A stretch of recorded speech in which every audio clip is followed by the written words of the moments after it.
Di Jakarta lagi banyak COVID ya, atau lagi naik lagi COVID, dan kemana-mana kita tuh harus menggunakan aplikasi Peduli Lindungi dengan menunjukkan ya, atau scan barcode harus booster. Ini banyak banget yang nanya aku, mohon maaf aku baru buatkan videonya. Boleh nggak sih kita sebagai penderita GERD, asam lambung yang sering cemas melakukan vaksin booster? Di sini aku bakal jawab lagi sesuai dengan pengalaman aku, dan juga aku akan menjelaskan terkait dispepsia organik dan dispepsia fungsional. Kalian wajib banget simak video ini sampai selesai, bantu aku subscribe juga ya. Terima kasih.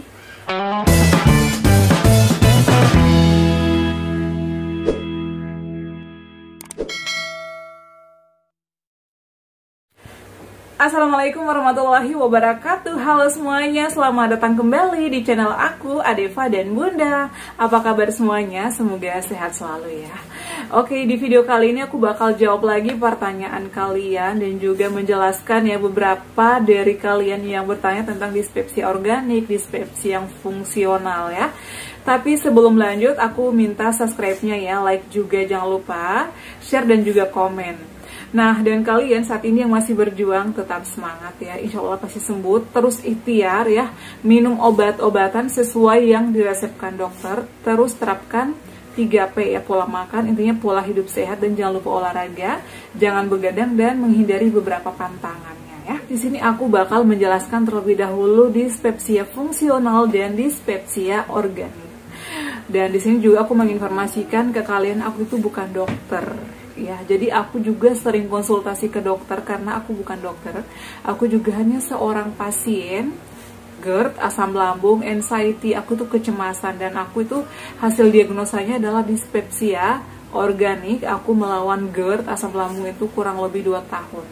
Dari Oktober 2019 sampai Desember 2021. Wow, luar biasa ya. Pokoknya sekitar 2 tahun itu ada berjuta sensasi, dari pusing, kelayangan, perut panas, sesak, ngap, ngelangkah beberapa langkah aja langsung sesak, makan susah, ya makan ini salah, nggak makan salah, tidur salah, pokoknya banyak banget sensasi yang aku alami.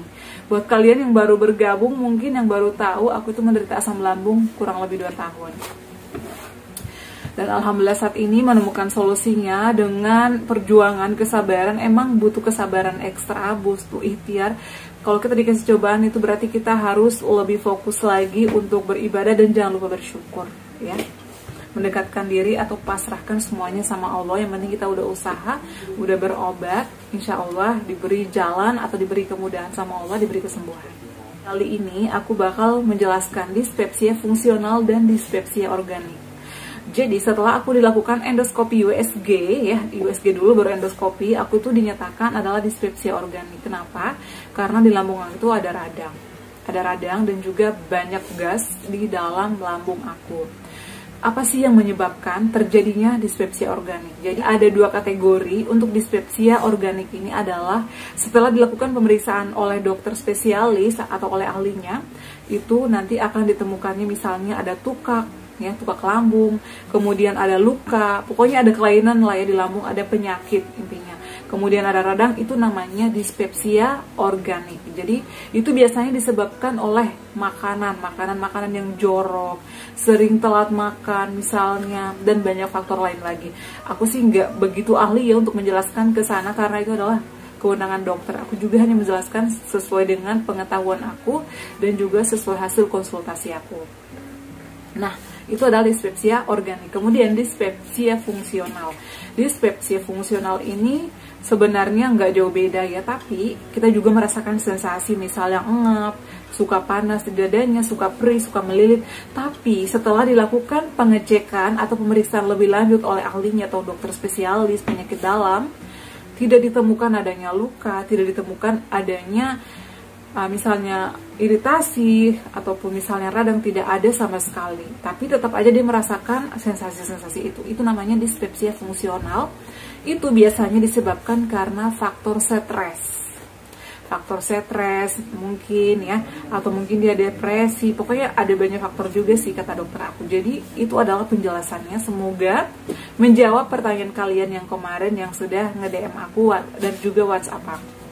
Oke, lanjut. Jadi kali ini aku bakal bahas sesuai topik ya, sesuai dengan judul apakah pasien GERD atau penyakit asam lambung boleh booster ya. Jadi banyak banget ini yang datang ya, yang WA aku, yang nanya aku, banyak banget yang nanya. Lagi-lagi aku menginformasikan aku itu adalah bukan dokter. Yang bisa menjelaskan, yang bisa memastikan kalau yang bisa booster itu adalah hanya dokter.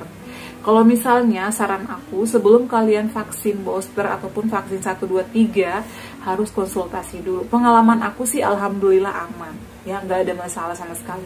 Dari vaksin 1, vaksin 2, vaksin 3, alhamdulillah sih semuanya berjalan lancar.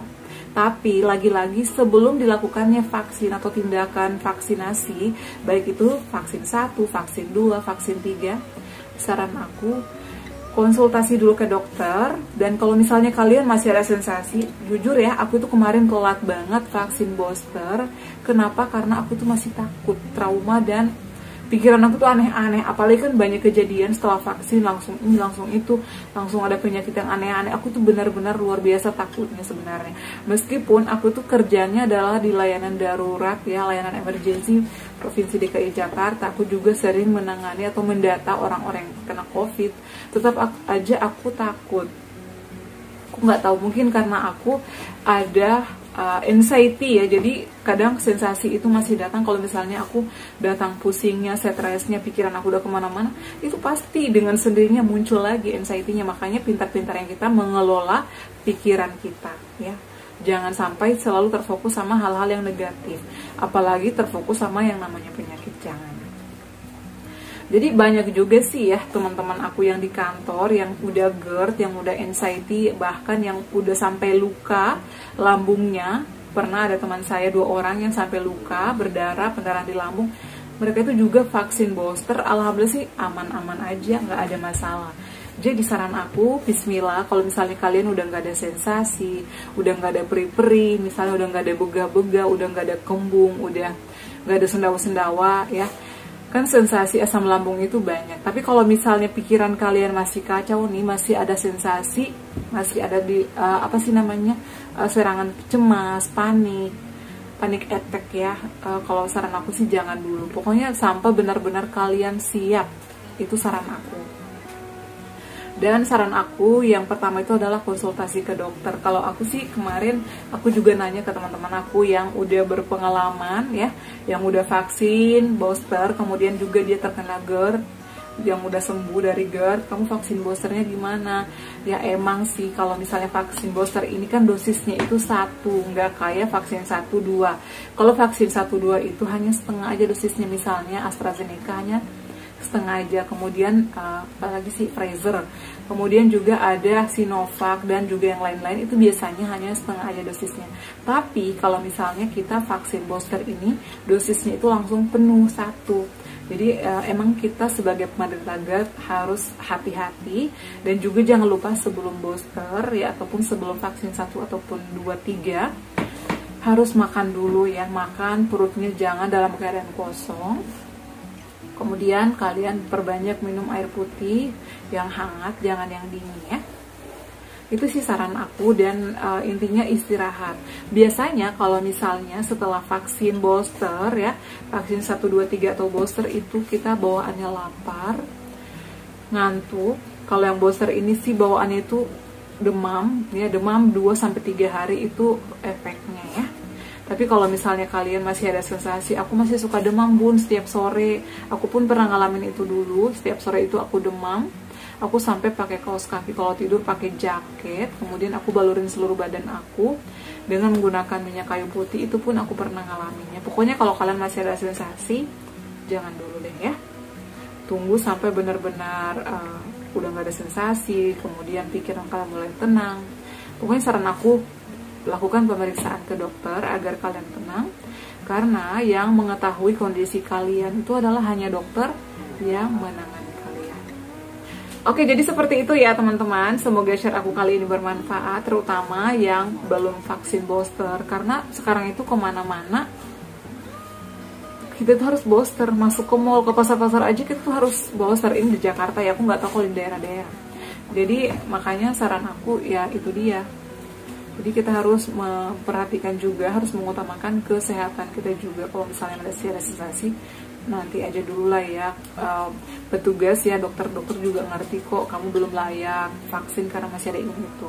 Ya pokoknya intinya konsultasikan ke dokter. Kan sebelum kita vaksin juga ada screening gitu loh, di depan ada tiga meja, biasanya ditanyakan dulu dari riwayat apa, jujur aja semuanya, nanti bakal ada keputusan dari dokter, diizinkan atau enggaknya itu keputusannya ada di tangan dokter ya. Oke teman-teman, semoga bermanfaat untuk share aku kali ini ya. Terima kasih yang sudah request dan yang sudah nanya-nanya. Semoga bermanfaat dan juga menjawab pertanyaan kalian. Jangan lupa untuk terus dukung channel aku ya, agar aku makin semangat buat videonya untuk memberikan motivasi dan semangat untuk kalian semua. Jangan lupa tentunya subscribe channel ini, like, komen, dan juga share. Assalamualaikum warahmatullahi wabarakatuh. Sampai ketemu lagi di video-video aku selanjutnya. Bye!